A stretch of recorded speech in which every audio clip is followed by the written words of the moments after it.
Hello friends, मैं हूं संगीता और मैं आपका अपने यूट्यूब चैनल हिंदी आयुर में स्वागत करती हूं।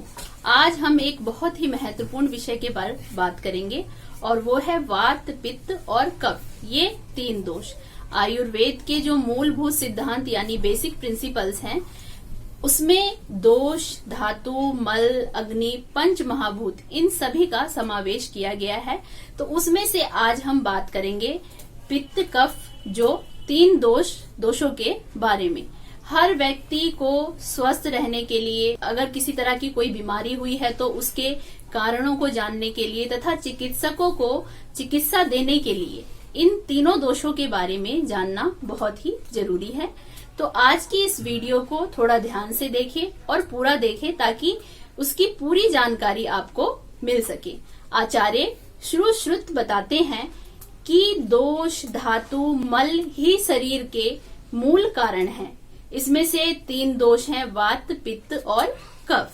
सप्त धातु हैं नंबर 1 रस, नंबर 2 रक्त, नंबर 3 मांस, नंबर 4 मेद, नंबर 5 अस्थि, नंबर 6 मज्जा और नंबर 7 शुक्र। और 3 मल, पुरुष मूत्र और संवेदन।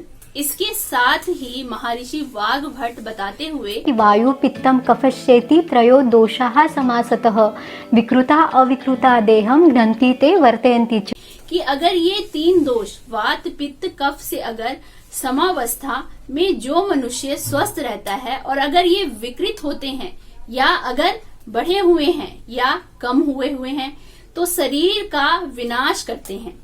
और ये जो दोष हैं, एक तो ये स्वयं दूषित होते हैं या दूसरों को दूषित करते हैं, इसीलिए इन्हें दोष कहा गया है।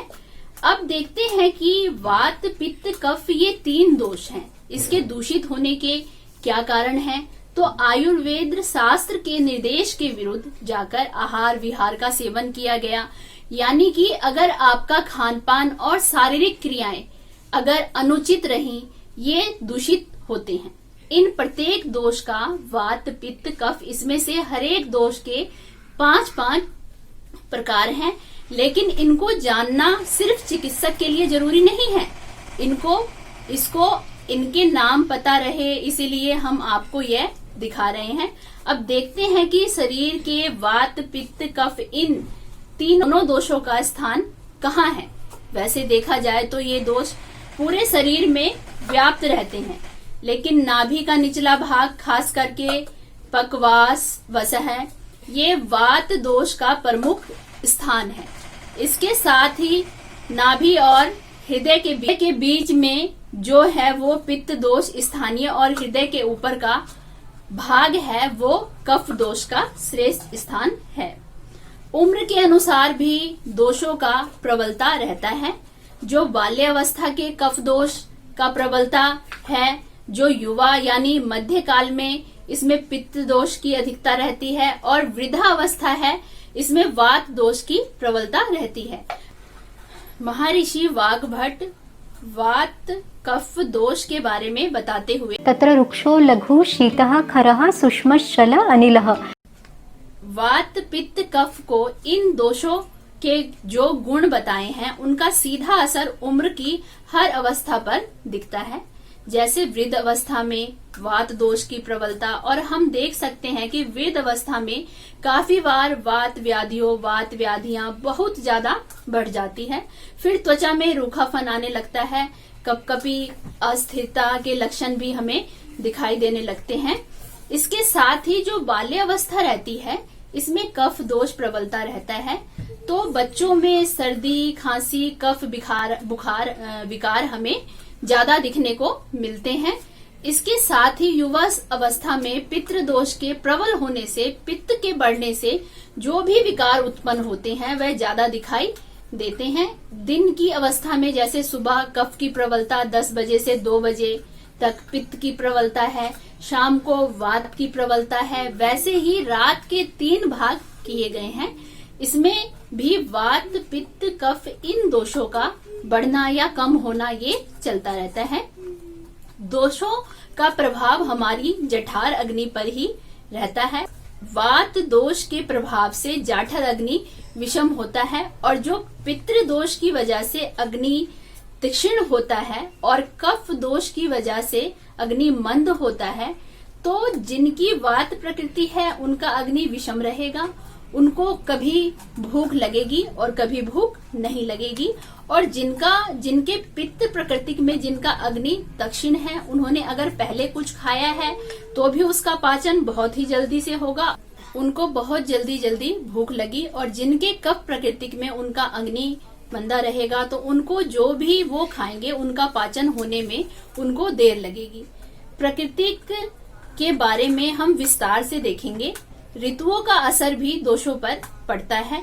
तो आयुर्वेद में 6 ऋतु बताए हुए हैं, शिशिर, वसंता, ग्रीष्म, वर्षा, शरद, हेमंत।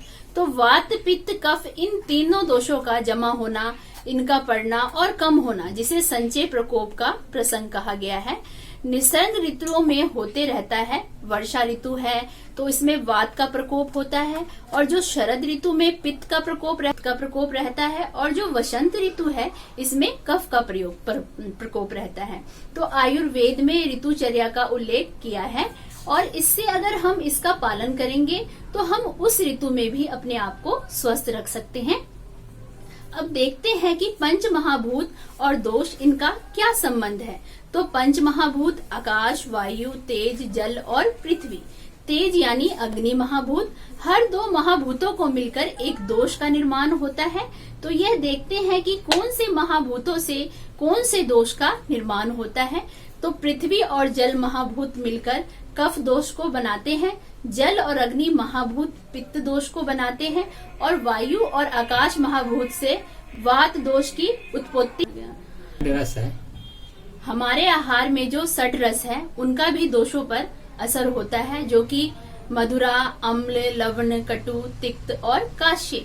मधुर यानी मीठा रस, अम्ल यानी खट्टा रस, लवण यानी नमकीन रस, कटु यानी तीखा रस, तिक्त यानी कड़वा रस, और काश्य यानी कसेला रस। तो हम देखते हैं कि इन रसों का दोषों पर क्या क्या असर होता है। तो जो मीठा, खट्टा, नमकीन रस से वात दोष को कम करता है, जो तीखा और कड़वा कसेला रस से यह कफ दोष को कम करता है, और जो कसेला, कड़वा और मीठा रस है ये पित्त शाम। महर्षि वाग्भट कहते हैं शमनम, कोपनम, स्वस्थ हितम, द्रव्यमिति त्रिधायने। हमारे खान पान की ये चीजें जो एक तो वात आदि दोषों को शमन करेगी, या फिर इससे कुपित करेगी, या फिर स्वस्थ रहने के लिए हमें उस पर सहायक होंगी। जैसे शमन द्रव्यों में हम देखते हैं कि अगर तिल का तेल वात दोष का शमन करता है, और गाय का घी पित्त दोष का शमन करता है, और मधु यानी कि शहद दोष का शमन करता है। आयुर्वेद में पंचकर्म चिकित्सा यानी शोधन चिकित्सा का वर्णन किया है।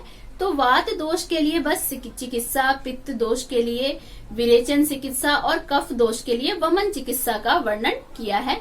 और यह भी बताया है कि दोषों को बहुत बढ़ने से पहले ही उनकी चिकित्सा करनी चाहिए।